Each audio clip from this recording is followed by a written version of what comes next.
Hello again.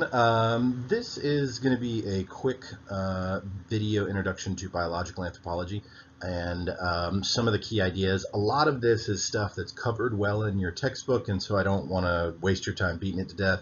And a lot of it is also stuff that you guys are keenly aware of because you took high school biology class, right?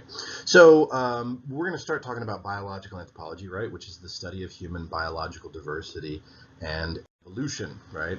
So in biological anthropology, we study um, apes, monkeys, prosimians, which are like kind of pre-monkey in an evolutionary sense, right?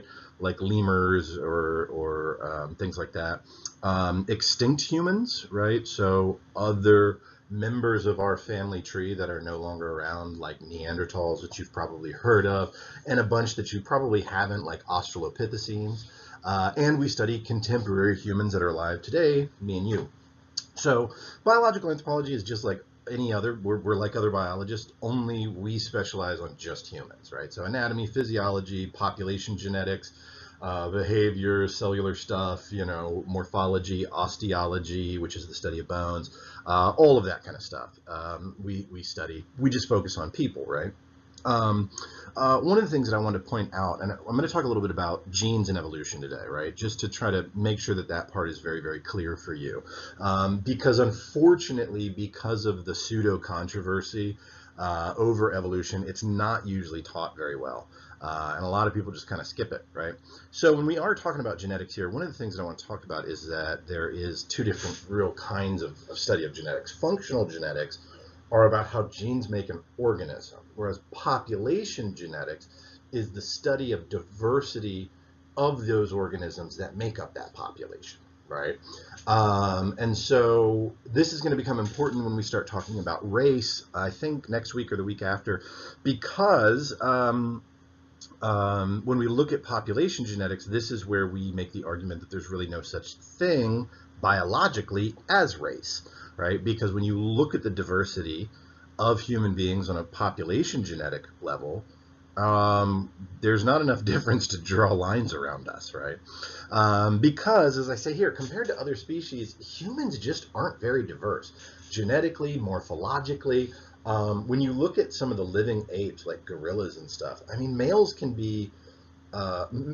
are radically larger than females. And while that's called sexual dimorphism, and we'll talk about that, we do have that in humans, but it's pretty underwhelming. I mean, the average man is like 5'9", and the average female is like 5'6", I think.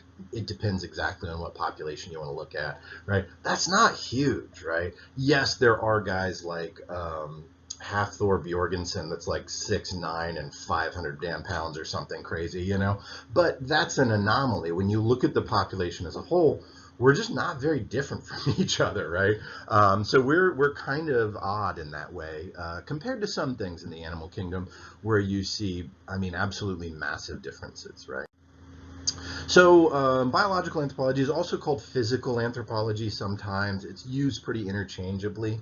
Um, we oftentimes divide it up into two different groups. One is paleoanthropology, which examines the emergence of humans, studies the fossil record, mostly in Africa because that's where we evolved, but also the Near East, Far East, Europe, Russia, to a way less extent, the Americas, because we only got here about 13,000 years ago, give or take, maybe 14,000 years ago, compared to 200,000 years in Africa. There's just not a lot of past bones and bodies to look at, right? Paleo means old, right? We also study primates, primatologists, and things like that. We don't exactly do what a lot of primatologists do. We're mostly interested in the primates so that we can understand humans and their evolution better. We also study human variation, right? Why populations vary from one to the next, right? We look at those population genetics that we were talking about before, like the whole diversity within a population, both as humans, but then also in smaller groups, geographically based or even culturally based, right? And then physical anthropologists look at the interaction of biology and culture, which we've hit on a little bit, the ways in which um, um, uh, culture is shaped by biological realities, right? But at the same time, biology is then impacted by culture, right? So if you live in poverty and you don't have adequate food, it will actually change your genetic expression. If you do things like smoke cigarettes or drink heavily, it will change some of your genetic expression and increase the likelihood of, obviously diseases like lung cancer and all, but also later on kind of things that we haven't always appreciated being connected, like dementia and stuff like that, right? So our biology shapes our culture shapes our biology. This is very much a two-way street. So let's talk briefly about genetics and evolution. Um, Most of this you guys know, so I don't want to beat it to death, right? You'll hear us talk a lot about alleles here, right? You guys know what genes are, right? Genes carry a trait located on a chromosome inside of your cell. You guys learned all that. A gene pair is called an allele, right? And alleles can be homozygous or heterozygous. And so that goes back to that Mendelian genetics thing that you learned in high school and probably forgot, but it talks about it well in your book, right? Which gives us like sort of dominant and recessive genes. It gives us, different combinations and things like that, and DNA, and this becomes important, right? Again, you guys know this: A to G, A to T, G to C. Whenever you have this recombination of genetics, there is a possibility for a mutation to occur, right? And that's really important because that's where new populations come from. That's where new features come from, so to speak, which we'll get into in a second. So that mutation, which happens randomly, allows natural selection to take place, okay, which we'll talk about, right? When we do talk about evolution, we're really talking about two different kinds of evolution. There's microevolution, there's macroevolution, right? These short-term evolutionary changes that we've seen that can happen quite rapidly in a generation or two even. Whereas there's macroevolution that is these long-term changes over time, right? And so a good example of that would be something like skin color in humans, right? I talked before about the fact that it's an adaptation to our environment. It is relatively quick on evolutionary terms, right? But it does take a long time. It doesn't take millions of years. It's sort of in between these two, right? They're not two hard categories. Evidence for that is actually Native Americans, who genetically speaking come from Asian populations. And when they immigrated here and came out of colder areas into warmer areas, Central America, South America, you start to see that their skin started getting darker again, because they had come from a population that had evolved to a cold, not as sunny area into an area that's hot and sunny, right? And so their skin color had started to darken back up, right? So we, of course, got to talk about Darwin, right? I'm a big fan of Charles Darwin. He was a really interesting guy. He had a really interesting life. You guys have been reading about him, I know, and will continue to. A lot of people don't understand what Darwin did. They say, well, Darwin invented evolution. Darwin didn't invent evolution, right? In fact, evolution was was sort of common knowledge among educated people in his day. His uncle wrote a book about evolution, right? It was well known that evolution was a reality because they were looking at the fossil record in the 17 and 1800s and realizing that they could distinctly see changes, right? And they knew that species had gone extinct. People had started to dig up dinosaur bones, and they'd started to find things in the fossil record of species that didn't exist anymore. And so they knew that it was a thing, right? They knew that organisms changed over time, which is what evolution is. What they didn't know is how it happened, and that's what Darwin figured out, and what we now call, what he called and we call, natural selection, right? In his day and in his time, Darwin's theory was controversial, but also immediately accepted by the scientific community. But it was not without its flaws, right? But quite famously, Darwin figured out what natural selection was. And so he didn't invent evolution. What he figured out is one of, not the only, one of the ways that natural selection works. Probably the dominant way it works. Excuse me, that evolution works is through natural selection, which is only that those genes, those mutations that I spoke about a minute ago, all that happens is that a gene will mutate, and that mutation will either have, it might have no effect, but it might favor an individual too. It might make you better in your environment. It might make you better able to compete for resources. It might make you healthier. It might make you any number of different things. What he called fitness. And there's a tremendous amount of confusion about this. I have twice been to a gym and seen someone wearing a shirt while they were, just bulking out and lifting weights that says survival of the fittest. We think fitness means that you're absolutely jacked and you're huge and you're a badass and you're tough and you're aggressive and it's law of the jungle and I'm the fittest. That's not what this is, right? That's not what evolution is. When Darwin said survival of the fittest, what he meant was how well do you fit into your environment? A lot of times throughout history, the fittest animal was actually the smallest animal. Dinosaurs died out and little tiny furry mammals lived, right? Even to this day, we see things like, alligators, for example. They used to be much larger than they are now. And you think, well, why would you get smaller? Isn't that less fit? Well, no, if you weigh 3 tons, do you know how much you have to eat in order to maintain that body size? There might be an advantage to becoming a little bit smaller, a little bit more compact, not needing as many resources and things like that, right? And so Darwin figured all of this out when he spent 5 years at sea on the HMS Beagle, which he loved being at sea so much that when he got back, he never went again.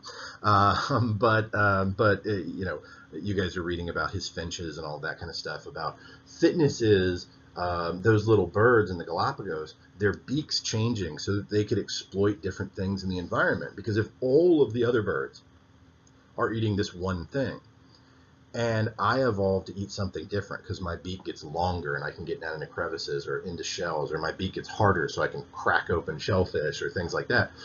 I don't have to compete with those guys anymore. I am now more fit in my environment because I don't have to compete with anybody, right? That's what he meant by fitness. So one of the things that people don't understand about evolution that you'll hear kind of silly arguments about, like, oh, well, Darwin was wrong. Well, of course Darwin was wrong. He wrote on the origin of species in 1859, right? The guy didn't know what genetics was, right? Mendelian genetics had not actually become a known thing at that point, right? And so while Darwin got a lot of stuff right and really advanced us, there's, of course, things that he got wrong. Every generation adds to knowledge. That's the point of science, right? So, you'll hear sort of critics of evolution who don't know anything about it really talk about Darwinism. Darwinism was an idea in the 1800s that no one does anymore because we know better. What is usually, sometimes you'll hear neo-Darwinism, but the modern evolutionary synthesis is what we refer to it as, because now we know about genetics, we know about epigenetics. We know so much more about, cells and just so much. So yes, did Darwin get some stuff wrong? He sure did, which is why we corrected him in the intervening 160 years, 50 years, whatever it's been since he published, right? So there's also a thing that a lot of people don't realize is that that there's different kinds of evolution, and these two graphs are a little bit confusing. I found them online, and I really need to make my own because they actually flip the x and the y axis with evolution and time, right? But it tells the same story. Phyletic gradualism is the idea that a species changes slowly over time. And that evolution, change in form, is sort of at this very set, very gradual pace. We thought that for pretty much ever, and while there may be that, what we've come to understand now is really that a much more dominant idea is punctuated equilibrium, right? And punctuated equilibrium is the graph on the right. And again, this one, time is going up and evolution is going to the right, but it nonetheless makes the same point.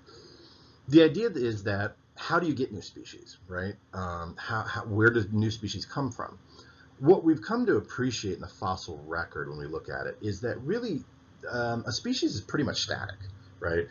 They really aren't changing much if they've adapted to their environment. They're exploiting their resources. They're living and eating and reproducing and everything like that. And then something happens, something changes in that environment. It can be a global cataclysm, like a comet landing, you know. It could be local, like a volcano. It could be any number of things. And then what happens is that quite rapidly we see what we call speciation, which is the rise of a new species, at which point our original species, species A, becomes species B, or as it says in this chart, species and then species X. And then species X will be in stasis for a little while, and then something happens, right? And suddenly there's another kind of pressure, and it's that pressure is going to then favor some people or some organisms that have a particular mutation, right? That's natural selection, right? The environment selects for or favors for certain traits. I hate the term selection because it implies that the natural environment is like picking. It's not. It's just so happens that the environment changed, and some in this population have something that makes them better suited to that environment now, and some don't. And so that those that do will do better, right? It's not that the environment picked it. It was like, I like you. No, that's not how this works, right? And then that species will break off. And I like this chart because at the end there you'll see this. So this becomes species Y. One of the questions that you get from people, that I get from critics of evolutionary theory, is they say, well, you know, if we evolved from monkeys, why are monkeys still here? Well, we didn't exactly evolve from monkeys, right? Our nearest living relatives are the chimps and the bonobos.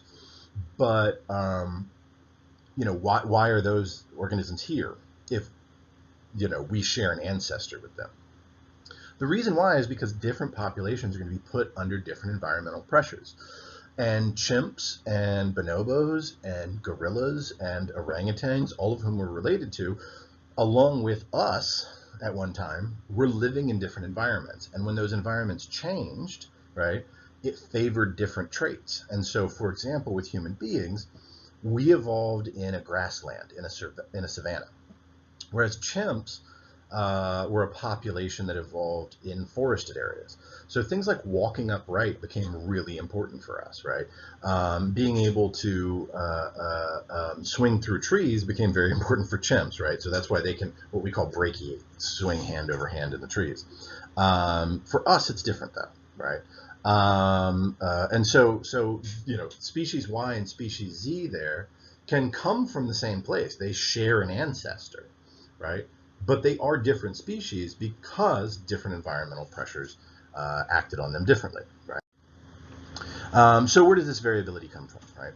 Evolution, as I said, is change in form through time. A new gene is just a new trait, right? And new gene frequencies, it increases the number of genes or the percentage of a gene in a population, right? A population's change is explained through four primary mechanisms. There's lots and lots and lots. It gets really complex, and you can go get a graduate degree in genetics if you're interested. But to talk about four, there's natural selection, mutation, gene flow, and genetic drift. Kind of a little bit of like hybridization too, but we'll probably talk about that later, right?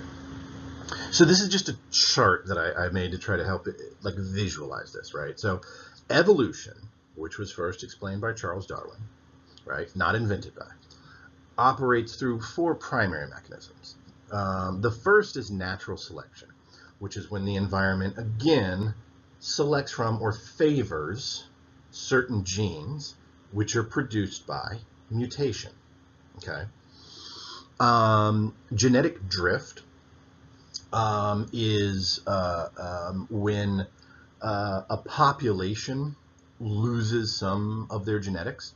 So, for example, one way that we think about this is what's sometimes called the founder effect, where let's say that, let's talk about Native Americans, for example, or Europeans, or Asians, or any other population. We evolved in Africa. When humans left, right, the humans that left did not have all of the genetics that were there. They had a sample of it, right? The easiest way to think about it is think about it if I had like a jar of marbles and it had, say, 20 different colors of marbles in there, some more, some less. If you just randomly reached your hand into that jar and pulled out a handful of marbles, the odds that you would have all 20 of the colors in there is pretty remote. You'd probably have a small subset of the colors that were in there. The same thing happens to genetics.